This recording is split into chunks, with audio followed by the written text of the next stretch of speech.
Uh-oh, everyone. I don't trust this. You got anything to say, Michael? No. What's up, everyone? Sievers for Bionic Buzz. We're here in Fantasmic, Orlando. This place has got everything. Cosplayers, celebrity guests, panels, and cool spooky merchandise. Let's go see who we can talk to. Good. All right, well, thanks for joining me, Val. I am excited. I like being on panels. They didn't give me any panels today. So this is the top 5 scariest locations in Florida, and that's not including I-4 traffic. This is the lovely and talented Valerie Willis, and, author of such diverse titles as.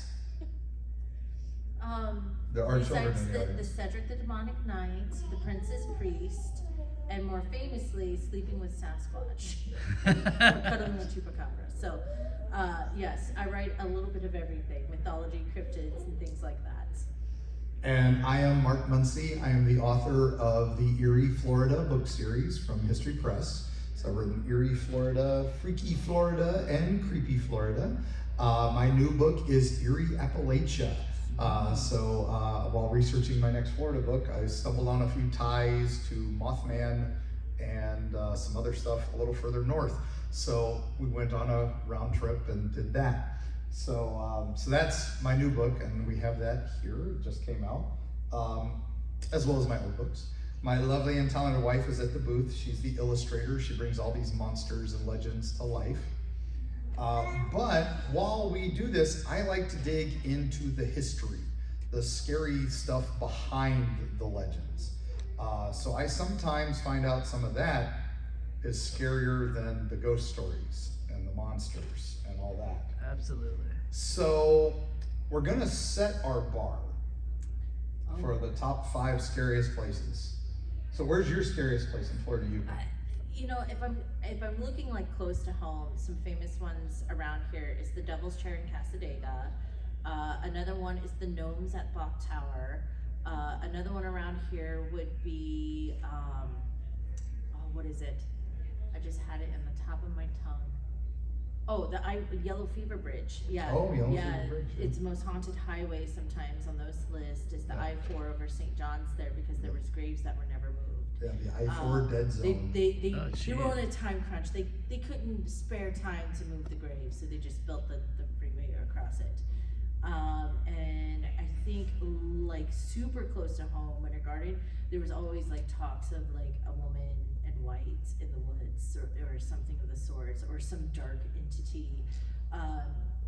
And I never really found out because my great-grandmother passed away before I was really interested, but she was always talking about the woods behind her house.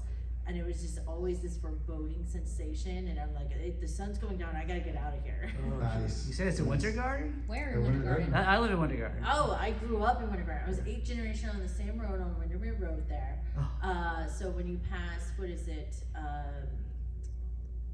What is that elementary school they built?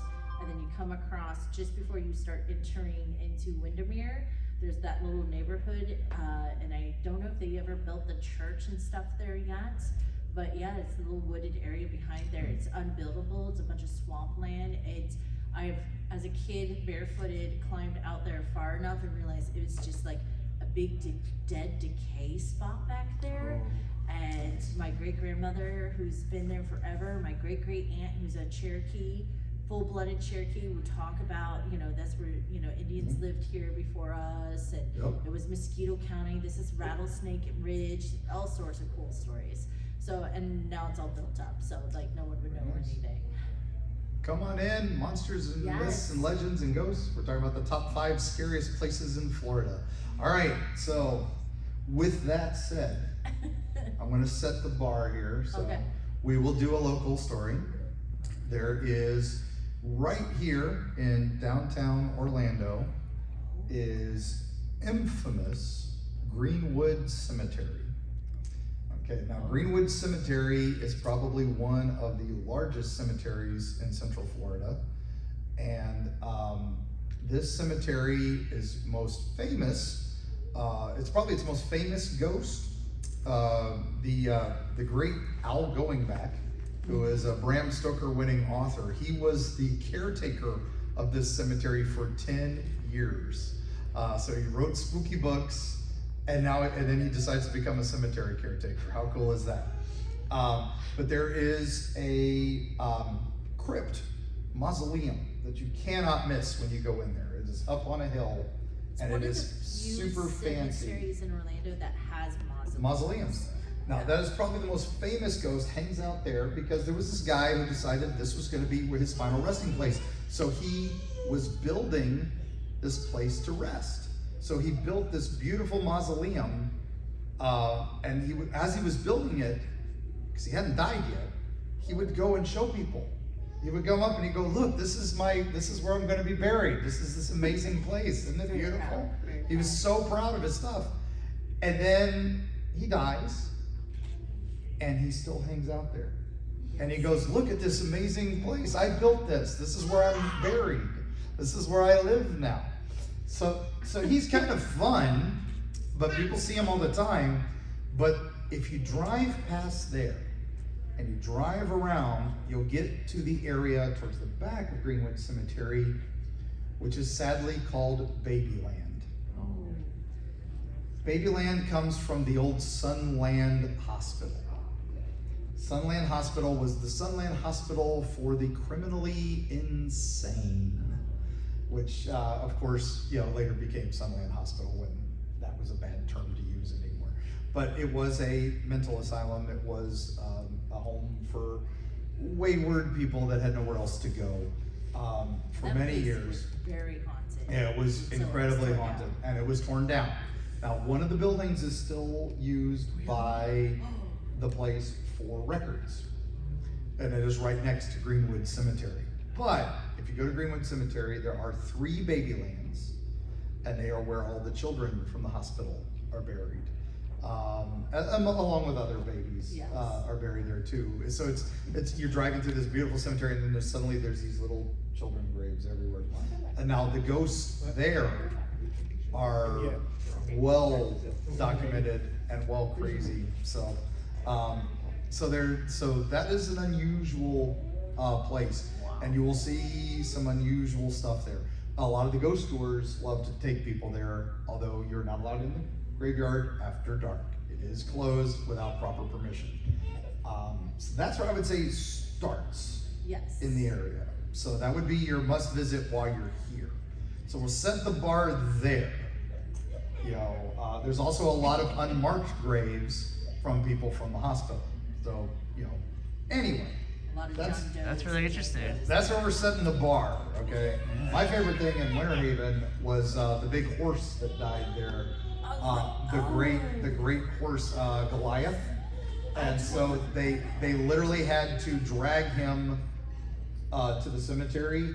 And so he actually widened the road that were dragging this horse. So it went from a 1-lane road to a 2-lane road. And that happened again in Sanford, Celery Avenue. His brother, the horse's brother died, and they had to do the same thing. It was this big 10-ton Belgian horse.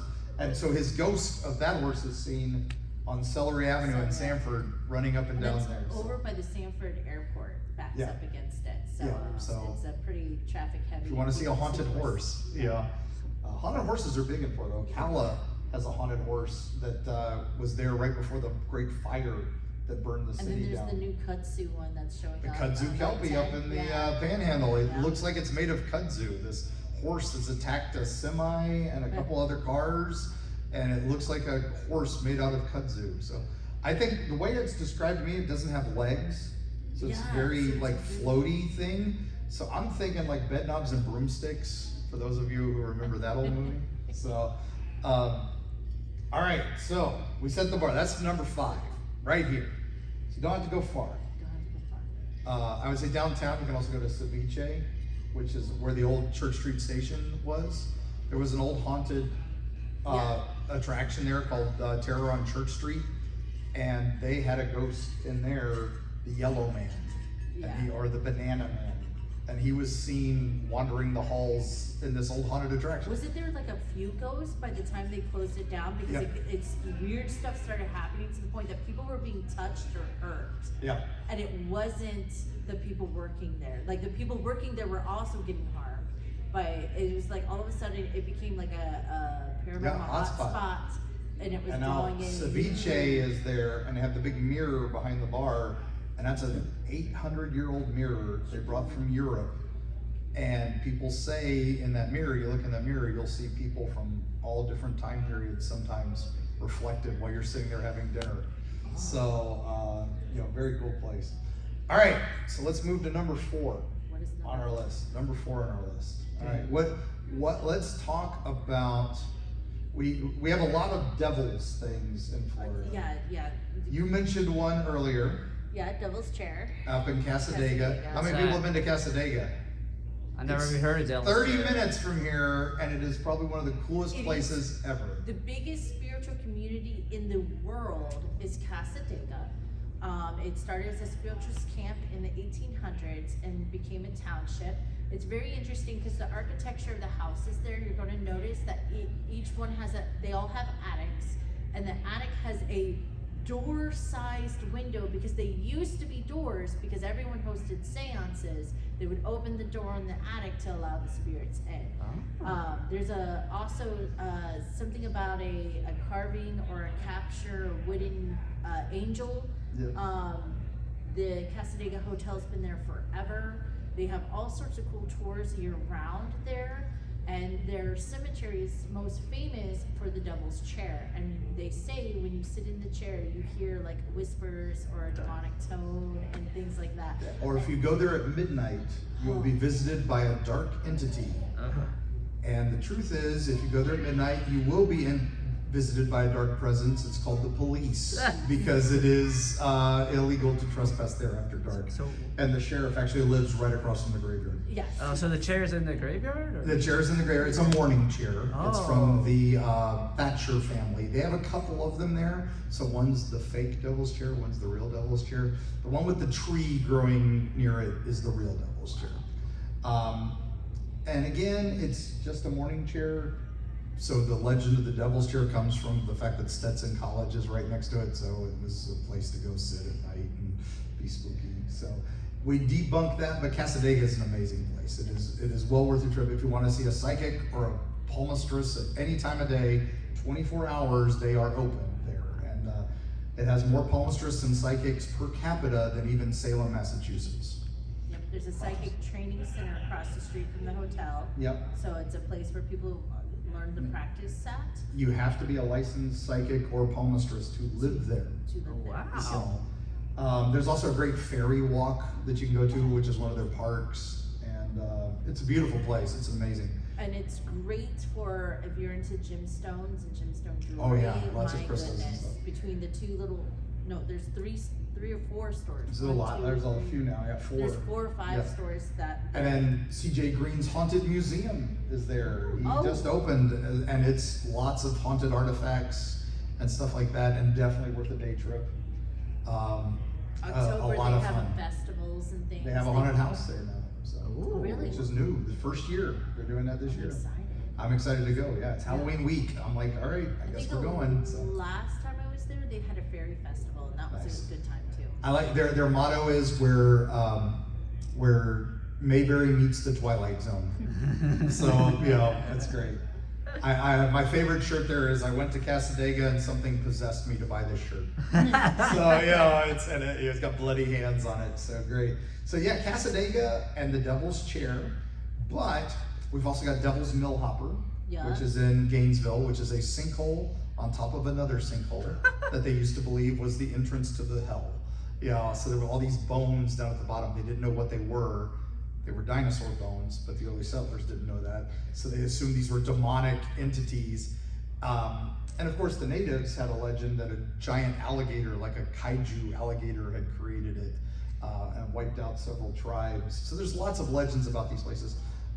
Another infamous place up in the Bend area of Florida is Tate's Hell, which is a forest where a man got lost in it for several weeks because he had upset a native when he had refused to give him a pig from his farm. And now the only thing that grows on his farm is pigs. So he went out hunting because his wife was Jewish and couldn't eat the pigs. So he went out hunting and got lost in the woods for several weeks and came out of it. And they said, "Where you been, Tate?" And he's like, "Been through hell." And so that's the name of that area. And that's common for our Sasquatch and skunk ape sightings are up in that area. But the most infamous Devil's location is down in Port St. Lucie, and that is the Devil's Tree. Oh, this is a good one. Yeah. Now the Devil's Tree has it's a big live oak, and it's in Oak Hammock State Park, and you can go visit it. And it is this big, giant oak tree that used to drip black sap. And if you were to collect that sap and use it in your rituals, it would make your dark energies work better on your spells and stuff like that. People worship the tree. And the real story behind the tree is in 1973, a man hung out there, and this man has 3 names. Now, doing all this research on Florida, we learned very quickly, if a man is in the headlines with 3 names, he's one of 2 things. He's either A, a politician, or B, a serial killer. You got it! Yes. This guy was the latter, a serial killer. His name was Gerard John Schaefer. And I'm keeping this PG for you guys back there. So, Gerard was a sheriff's deputy down in Broward County. Down in Miami, and he liked to do what he called twofers. He would pick up hitchhikers in pairs, and then he would take them to this old abandoned house with this big tree out behind it, and then he would tie them to the tree and do terrible things to them, and then he would make them decide who dies first. And then he would kill the one, and then he would still do terrible things to the body, and then he would kill the other one. And he got away with this for a long time. Because he was the sheriff. Because he was a sheriff's deputy, yep. And he knew this place was the middle of nowhere. And then he lost his job. Imagine that. He wasn't the best sheriff's deputy. So he had to move further north, moved up a little further north. And once he got to that area, he started up again, but he didn't have access to the old house and the old tree. So the first 2 people he caught, 2 girls, actually escaped. And while he was called away on an assignment. And so he tried to play it off as, I was trying to scare them. I was giving them a scare so they wouldn't go hitchhiking no more. But his new sheriff didn't fall for that and arrested him for false imprisonment, falsifying arrest, all that. So he got out on bail. But while he was out on bail, back down at the old tree, a peddler was going through, and he's picking up trash, and he finds a skull and finds some more body parts. And so he calls the police, and the police get there, they start investigating, and they realize this is a lot similar to what that guy was doing just a little further north. So they get the warrant, they get to his house, his mom's house, where he's been staying, and they find his trophy box, a shoebox under his bed with jewelry, but also bits of people, teeth, stuff like that. And they match it to the 2 bodies down at the Devil's Tree. So he goes to jail, and they convict him for the 2 murders. Now, also in that box were all these stories, basically confessing to 86 murders. Oh, jeez. He says, I'm writing a book. This is fiction, right? Our search history would probably be bad, so as evidence. So he says, this is fiction. I'm going to publish a book. So he writes a book called Killer Fiction, written by a man on death row. And it actually is available. You can find it in your library. But anyway, he says, that's all I ever did. But he becomes pen pals with this guy named Ted Bundy. And they share notes. And Ted's like, I killed 27. And he's like, I got you beat. Yeah. But I'm innocent. I swear I'm innocent. I've been framed. But I'm going to brag to this other serial killer because I can't. Because I can. Because, Ted was obsessed with being number one. Anyway, Gerard does an interview with Inside Edition back in the day, where he's still saying that he was framed and all this. And then he gets murdered by his roommate. So he's stabbed 49 times and had his eyes cut out. So it couldn't have happened to a nicer guy, though. So, anyway, so that you'd think that would be enough, right? No. But the story of the tree Carnage at the tree goes crazy. Basically, what happened is everybody says, well, the whole reason this guy did this was the tree made him do it. This evil tree predates him. And so people start worshiping the tree. People, cloaked figures hang around the tree. They're collecting that sap. They're doing all these rituals. Well, the town's like, we gotta stop this. So they first try to hire 2 guys to come chop down the tree. And they get there with their chainsaws, and their chainsaws break right as they hit the tree. So let's go get some new chainsaws. They get in their car, they get in a head-on collision, and both men die, leaving the tree. So the legend grows as the tree keeps growing. So the story goes, well, okay, the reason they died was they had bits of the tree in their chainsaw blade, right? So if I take a piece of that tree and put it in the car of my cheating spouse, then I am going to get away with murder. And the reason we know this is a lady tried that, and then she got in a car accident on her way leaving the tree before she could give it to her husband. So the legend grows more. Wow. What the heck is going on? So the city's like, we've got to get rid of this tree. So they poison it. It's fine. They decide to seal up the hole where the sap is coming with cement. That'll kill it. It can't grow through cement. Now it has an impervious cement trunk. It has grown around it. Yeah. It's amazing. Yeah, it's no. never being chopped down. We have a Bogan Villa that the boys have been trying to kill for over a decade with bleach water, and it's the bushiest thing ever. And it snatches kids off of bikes. Yeah. So this tree now is still there. It's Port St. Lucie, Okamik State Park. They made it into a park. And what they did is they made the path in the park go around 2 fake devil's trees. But you don't actually get to the real devil's tree if you follow the main path. So if you do go down there, you take this, the first entrance is the path. There's a second entrance that goes down along the water, and then there's a third entrance, and that's a little dirt path that takes you right to the devil's tree. And believe me, when you get there, you can't miss it. And then right behind it is the foundation of that old house that Gerard John Schaefer used as a hiding place. So we recommend when you go there, be nice, be respectful, because people died there.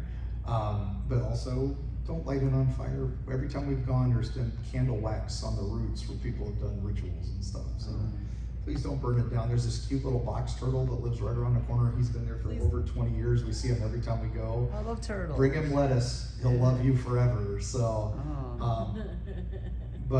one of the locations in Freaky, Florida. So one of our books. So. No, wow. Like we had one really cool tree, the senator in Longwood, and someone burned that down. Someone burned it down. So again. Friend's cousin. Oh wow. So you know who did it? Oh, that's terrible. So the senator was beautiful. All right, so there's number 4.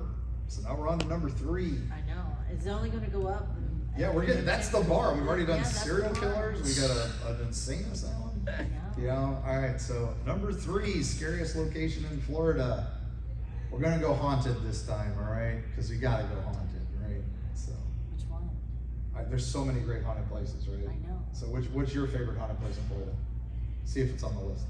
I mean, sometimes, well, first off, thanks to you, now it's the Jailhouse in St. Augustine, because that place is clearly haunted. That place is crazy. That is haunted. crazy haunted.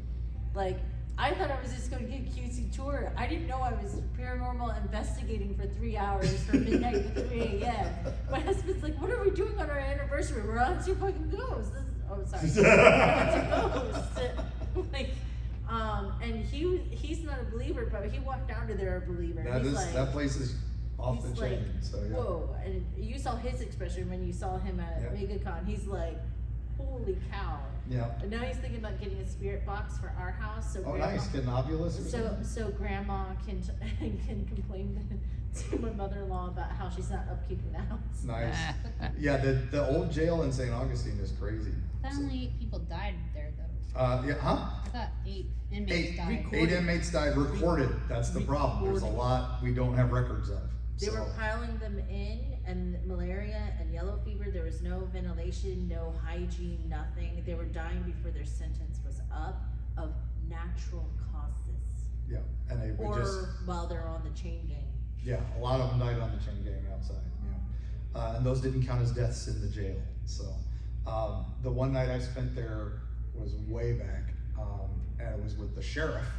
It was the sheriff's ghost walk. If you want the best ghost walk in St. Augustine, go to the sheriff's ghost walk. It's midnight to 3 a.m. Prepare. Yep, he's been doing it the longest of anybody.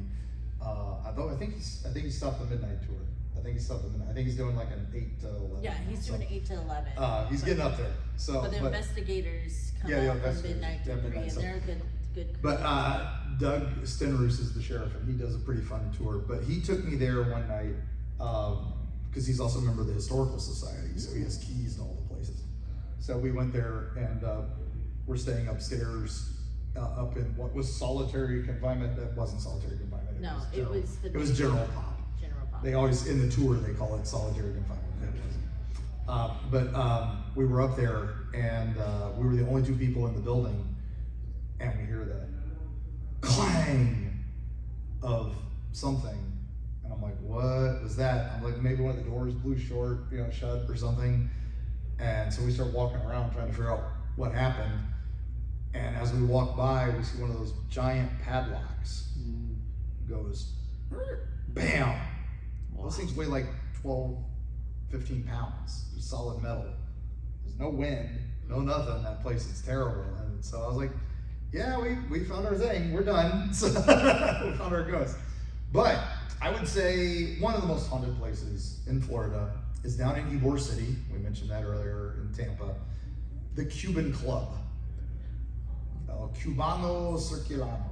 So this was built by the Spanish club of Ybor, and basically the police were not allowed into Ybor City unless they were invited. The mob ran Ybor City for almost 100 years, and they wouldn't let anybody in unless you are invited. And they've had 6 reported deaths. Of those 6, an actor on the stage of their theater on the 2nd floor. He couldn't remember the words to the play he had written, and he was so embarrassed that he killed himself in front of the audience. Jeez. So the police had to come investigate that because they couldn't keep that one secret. Second one was a young boy, died in the basement, which was a pool. Now we say pool, we think big Olympic pool. The pool was more like a hot tub for us. It's like a little thing like that. And a little young boy died there named Jaime. A bride up on the 4th floor in the big ballroom area. Is this the one where you were doing a news thing? Oh yeah. Yeah. So 4th floor, the bride up there. She was having her wedding. Just finished her wedding. Was going downstairs to the reception. Tripped, fell, and broke her neck. And again, hundreds of witnesses. Now the other, we know 2 members of the board of directors there in the 1980s got into a gunfight and shot and killed several other members of the board. Absolutely. But when the board members when the police show up, who did it?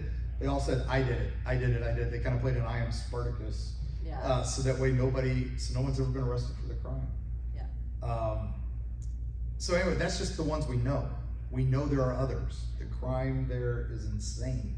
There was a man thrown from the roof We know that one, but we don't know what the story behind him or anything. No one even knows his name. That was in the 1930s.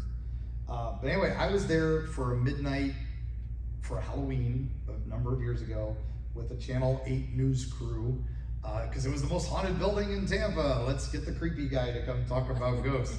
And You get invited to all the cool parties. I get to the fun stuff.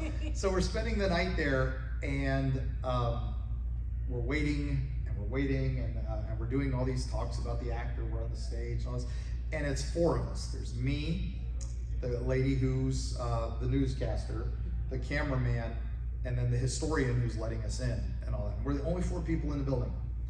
And just as we're about to go live at 8 a.m. at dawn, and we're up in the 4th floor, and I'm talking about the bride who went down the stairs. And the girl is upset because she hasn't seen any ghosts. She's upset because nothing really has happened. I'm like, well, not every night is spectacular. Halloween is no exception. It's cool, I'm like, you should just enjoy the history and all that. Well, right as we're about to go live, the guy goes, all right, we're on in 30. And then we hear footsteps going down the stairs beside us, the bride. And then they stop, and then we hear a crash. And then he goes in 5, 4, 3, 2, 1. And we're like, and she's like, yeah, and I was like, and we just had a paranormal experience, and our newscaster is a little, kerfuffled. And it was funny because we'd been recording everything all night, but this was the one time we go live, and that was right when things happened. And so afterwards she was, what? And I said, Cuban Club, welcome to the Cuban Club. The bride wanted to say hi. So that is definitely the most haunted building, I think. I mean, it's up there with the May Springer and the Riddle House. Those are both amazing locations that are worth your trips. Okay, so that's 3. That's 3. We got All right. 2 more. 2 more to go, and we got 20 minutes. Look at that. We're doing all right. We're doing good. We're doing good. So, so for number 2, we are going to travel very far south. Oh, is it Who do you think? him? It's Is it him. him? It's Oh. definitely him. He gives me nightmares. Like, He I does. watched that episode of Lore, and Oh, I yeah, had they to did an watch a episode on him. rom-com afterwards, and I was Yeah. like, I can't. Laura did an episode. I just did a documentary about him that will air soon on Discovery Channel. All right, we of course are talking about Florida's most infamous haunted object, also Florida's most infamous resident. That is Robert the doll. Robert the doll. Robert the doll. It's what Annabelle was inspired Oh, really? Well, by. Well, Chucky was inspired by him. So. yeah, Chucky. Chucky. Annabelle has been around. Annabelle's been. Not as long. I was gonna say, Not as long, Annabelle's, no. no, Robert's been around for over 100 years. Oh. And he took out an entire family because the family at first thought the kid, he was named after Robert, the kid. They both were Roberts. And they would wake up to the doll suddenly in their room, and they're like, stop bringing him in your room. And he's like, I didn't. Robert did it. That's the most Robert famous did it. thing. What it is, the boy's name was Robert Eugene O'Neill, and Robert Eugene Otto. Sorry, Robert Eugene Otto. I always say O'Neill. I don't know why. It's because I know a friend named Gene O'Neill. So Robert Gene Otto, and they lived in the Otto house, O-T-T-O house, down in Key West. It's still there. So this is down in Key West, and the house is still there. And it is the artist's house now, and it is a bed and breakfast, and you can go stay in it, and they would love you to come. Now, it was a super haunted building, and up in the turret room, the attic, is where the doll used to stay. Oh, that's because they put it in a crate, nailed it closed, and locked him away in the attic. Yeah. So what The was... mom and dad did this. The dad brought it home from Germany. It was made by the Stieff Company, and the doll was, the Stieff Company was famous for inventing the teddy bear, and they sent one to Teddy Roosevelt. It's amazing.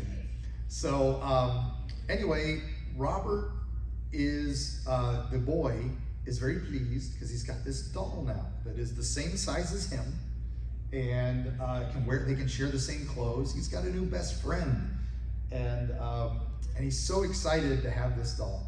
And they start playing, they start doing all the things, but then the weird stuff starts happening, bad stuff starts breaking.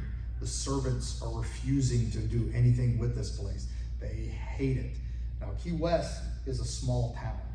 So if you're losing your servants, you're not going to get any new ones. So the family has got to stop this. So they go, Robert, you got to stop causing all these problems. He goes, I didn't do it. Robert did it. Robert did it. Well, they're like, you're Robert. And he goes, no. The doll wants to go by Robert. I'm going to go by my middle name, Gene, because we don't want any more confusion. Now, nowadays we'd have given that kid some Ritalin and we wouldn't have this story. But instead, we now have this haunted doll. And like you said, the family dealt with it for years. All these weird things happening. Because they eventually sent Gene overseas or to boarding to grow school. up overseas. And he grew up, and when he came back with his fiance? His wife. Yeah. Okay, so his wife, he ended up rediscovering the doll in the attic, brings it out, and then the wife starts having experiences with Robert the doll, like showing up with a knife at one point, didn't he? Yeah. So What she time was period is this? this is 1930s. 1930. She was at this point, when the wife shows up, she was a singer, famous singer in New York, and he was an artist in Paris, studying to be an artist. He comes back, falls in love with her in New York, and then he hears his mom's sick, so that's when he moves back down to Key West. And he's like, come down to Key West, you'll be this headliner of Key West, and I'll be an artist in Key West. She gave up a very promising career up in New York. She comes down to Key West, and then he finds the doll, and he's so happy to introduce her to his best friend, Robert. And she goes, oh, that's why you go by Gene, because you don't want to be confused with this doll? But what's weird is they become the toast of the town, Robert and Gene. They go to restaurants, and they have a special place for Robert the doll, and they both make their entrance, and then his wife's allowed to come in 5 minutes after him, because he didn't want anybody to interrupt his appearance with Robert. But so of course she's jealous of the doll, and that's when we find out Robert has rules. Yes. Eventually, Gene passes away, but not till the 1960s, and the doll is immediately locked back up in the attic, never to be seen again, according to the wife. But she sells the house. Gene's family have all passed on, so she sells the house. The new family moves in. And guess what they find in the attic? They're all excited. They've got Robert the doll. He's legendary at this point. And so the new owner, she's all proud. She takes him out and starts showing him off. Doesn't take her long to have some unusual activity. And so she locks him up in the attic and it's like, I'm done with this. But he's still seen, popping out of the windows in the turret, popping out of the windows in the bedroom, and she sees him at the foot of her bed one night, and that's it. She's done. She's done. So she takes him to the Fort East Morello Museum, which is an old Civil War fort that has been turned into an art museum. And she's like, this is Robert the doll. Take him. I'm done with him. This is 1980s. Done with this. They don't know what the hell this is. They've heard stories, but not really. What do we put this creepy doll on display? Nah. We're an art museum. Yeah. So they lock him up in the back. But Robert wants to be seen. Robert wants to be heard. He's got an ego to fill. Yes. So most famously, a plumber is there fixing the pipes, and then suddenly behind him, Robert's standing there suddenly, and he freaks out and leaves. So like I said, Key West, small town, he calls every other plumber in 100 miles and says, do not go there. That doll will kill you. It'll eat you. So they have to go all the way up to Fort Lauderdale to get a new plumber. So the museum's like, all right, and people are requesting to see the doll. The museum's getting hundreds of requests to see this creepy doll. They didn't realize what they had, but word had gotten out. So now when you go there, Robert sits in his chair in a glass box, and you must ask permission to take a photo of him, or terrible things will unfold for you until you apologize. There are 5 rules for Robert. That's one of them. So the first rule is introduce yourself, because you have to be polite to Robert. You have to introduce yourself and be nice. Okay, that's rule number 1. That's everybody's rule, right? Mm-hmm. Rule number 2, don't take his photo without permission. You gotta ask first. Robert, is it okay if we take your photo? Robert, is it okay if we film you? No problem. You follow those rules, you're gold. All right? Rule number 3, okay? Say goodbye to Robert. This is the part everybody misses. Because you gotta say goodbye to Robert, otherwise you don't break that connection. And that's where his energy will follow you home. And then the last rule is number 4, is probably the most important rule. If you screwed up any of rules 1 through 3, you have to write him a letter of apology and say, Robert, I'm sorry. I screwed up. And if you don't follow that, oh, woe be unto you. Now, you may think this is all silly. This is a creepy doll that a filmmaker was inspired by, and that's where we get Chucky, was inspired by the stories of Robert. So you think that's silly, right? The letters. How many letters does Robert get a month? You want to take a guess? 1,000? Not quite that much, but a couple hundred a month. A couple hundred a month Robert gets every month. Dang. Of people apologizing. I screwed up.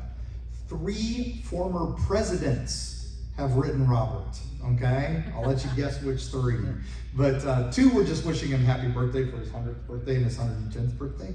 But another one did write a letter of apology. Not to name names. Anyway, sorry, I don't know where that came from. Anyway, you can go down there and just read those letters. Spend a day reading the letters. They are hysterical. My favorite was one, it was very apologetic. It was, Dear Sir Robert, all right? You got that right off the bat. He started right. I'm sorry I called your leather face stupid and that you were ugly. You are actually quite handsome and leather is very nice for a face. Please remove your curse. We get the message. I deleted all my photos of you. Please fix my eye, my Xbox, and my marriage. And I love that he put them in that order. I thought that was the best thing. So yeah, you've got to, you follow these rules, right? So we got part of that documentary that should be airing soon. I'm not allowed to talk too much about it, but we got to bring Robert back to the Auto House for the first time in 30 years for that documentary. So that was epic. Goosebumps. I can't tell you, but it was magic. It was magic. Wow. So hard to top Robert, How can right? you top that? We got. What is got Mark Muncie's #1 for local scariest places? All right. So Florida scariest place #1. I've been all over the place. I've done UFOs. I've done ghost hunts. I've done all these things. What about you? What's your scariest place? Oh, it had to be the house next door. Okay. It's always the ones that are Always the close ones to close home. to you, right? Yeah, the close. That house, I like there was a baby that was always crying downstairs that didn't exist. And there was a creepy old man who was always spying on you. And I think the most unnerving part about that haunted little house was the fact you saw them during the day more than at night. That's more common than you think. Right. So like I would be sitting there and I could see an old man standing at the corner of the house, and I'd be like, "Hey sir, can I help you?" And he like gets startled and walks away, and you walk around the corner and there's just no one there. Yeah. So yeah, it was always Cool. a whole ordeal. My TV's here. Awesome. TV's here. It's exciting. You need it now? No, I'm good. Oh, okay. I'm good. I appreciate it though. Thank you, We just got gang. excited. So I was just all excited because somebody brought in cable. I think the best part was when my aunt moved in, I said, when I had to babysit my cousins, I'd be like, bring them over here. And she's like, but you could just go to, no, the house is haunted. I won't stay the night watching your kids. So in that where was house. this? Is this in? Next door, Winter Garden. Winter Garden? Yeah. So there you I don't go. even know if the house is still standing or not. I know my mom's next door is, and there was an entity there, but it was not as creepy as the others.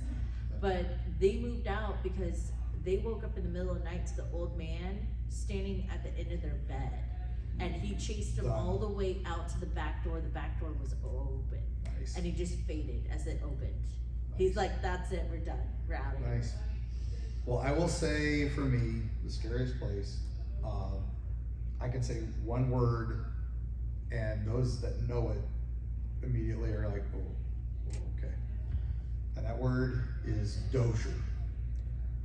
Those that don't know it What's that? are going, what is that? Yeah. Right? It was known as the Dozier School for Boys, aka the Florida School for Boys. And this is in the town of Mariana, so it's right on the Panhandle. And this was where the worst of the worst were sent. Children offenders. This is kids who killed other kids who did terrible things to other kids. As we can say, School keep of it PG. Misfits. Yeah. So it was opened in 1911, and it was supposed to house the 100 worst of the worst.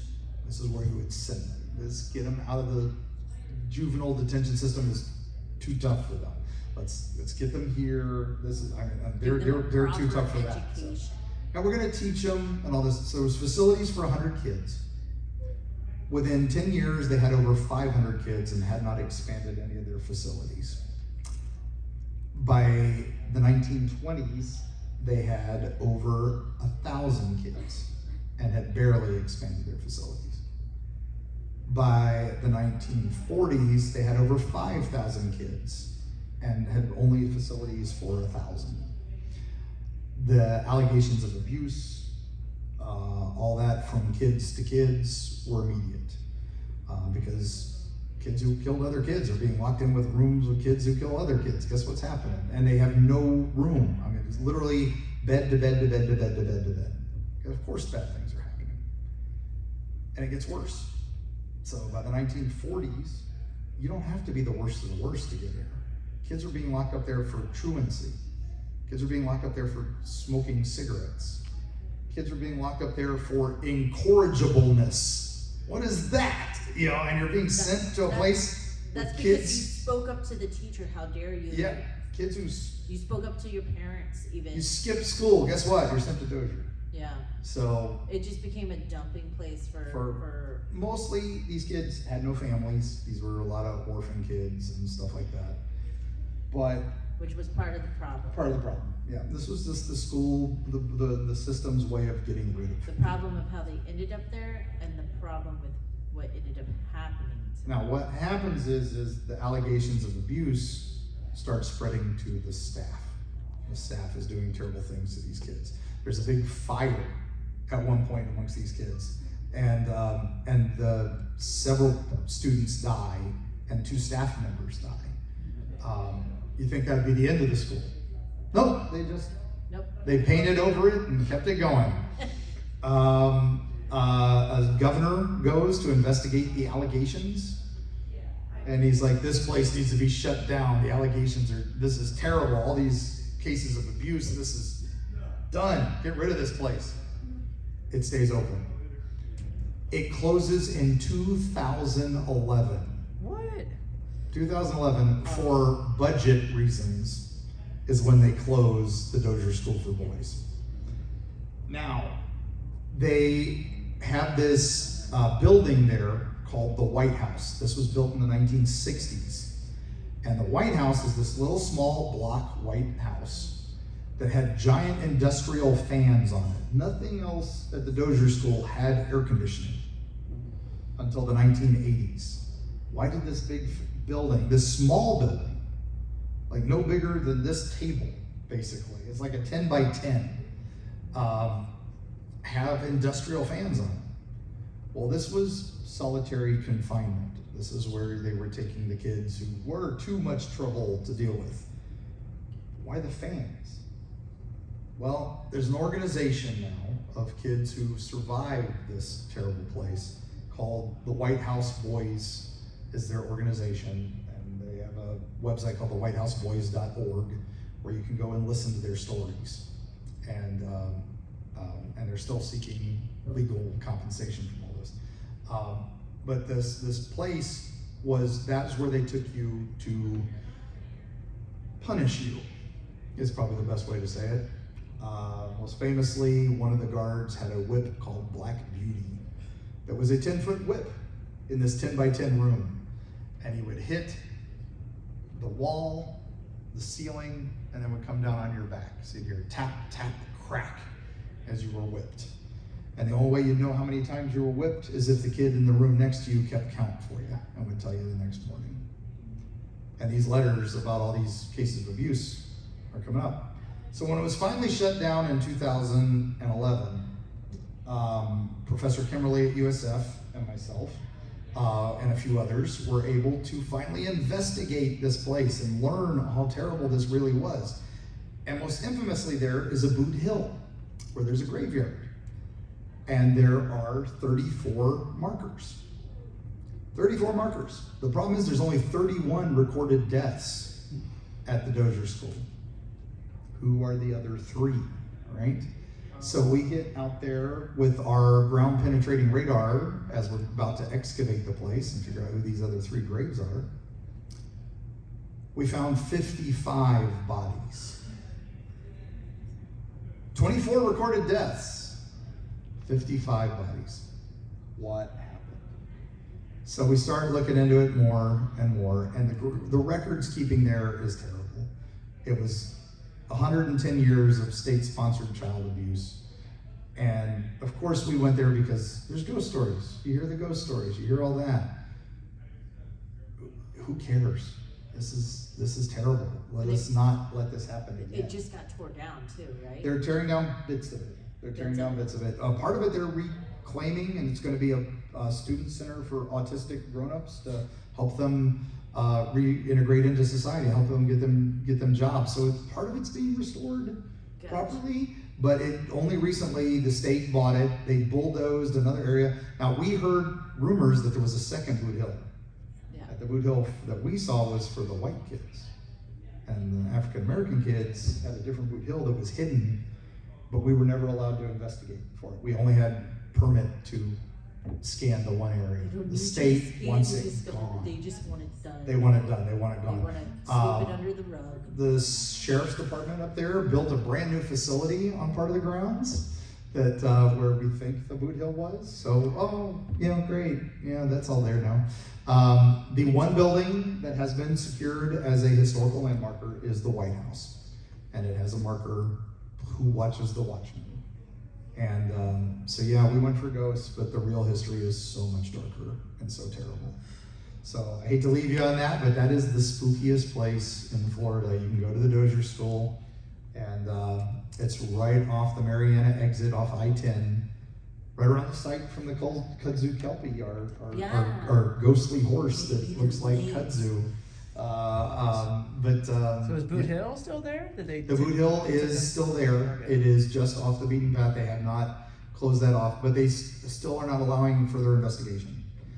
Now, the records from that place are terrible. Like my wife and I go all over the places to these haunted locations all over the world.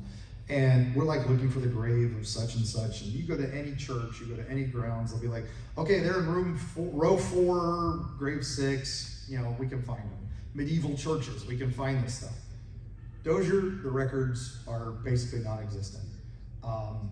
Professor Kimberly got records from one distant nephew that his granduncle was a Dozier inmate, and he was sent home in a box, and they said hit by a train while escaping. So it's a closed casket, sorry. So they buried him. And then, because of all this stuff we've discovered, Professor Kimberly got permission from that nephew to exhume that body. We wanted to see what really happened. Well, so that's in Tennessee. It was sent to a family in Tennessee. So we go up there, and Professor Kimberly's the one exhuming the body because she loves doing this. She's an archaeologist, and she's crazy. I love her. So she's digging, and I'm sitting there videotaping, and we get to the coffin. Yeah. We dig into the coffin. No body. It's just wood. It was filled with planks of wood. They buried planks of wood. Now that kid's records, when we go back to Dozier and we finally dig up the spotty records at best, the records of that said, no longer here, presumed escaped. But yet they sent the coffin to Tennessee saying killed by a train. This is how Dozier covered everything up. So we don't know what will happen there. We never probably will. Imagine how many empty boxes were buried. Buried. Yeah, exactly. Right. All over. Yeah, but most of these kids didn't have families. So Yeah. there's no nothing. reason to report them. Yeah. So you'll be happy to know the Florida School for Girls is still open for business and not too far from Dozier. So so be good, for goodness sakes. Awesome. That is the scariest place in Florida. I don't think there's anything else I can say. No, So. you can find Mark and his book that has many of these places in it over in the author lane, which is across from the celebrity photo ops. So the back right corner. Yep, I'm right there with Gene Clark from Land of the Dead. So Big Daddy from Land of the Dead is right next to me. But yeah, you'll see my wife's illustrations there. You'll find our book, Creepy Florida, is all ghosts. Freaky Florida is all unusual places and monsters, myths, and legends. That has the Devil's Tree and stuff like that. And then our first book was Eerie Florida. That is all the major ones like Robert the Doll, Skunk Ape, Skunk The Crazy bell UFOs. hoppers there. Yeah. and So stuff. thank you all so much for coming. I hope you enjoyed it. Can I get a hand?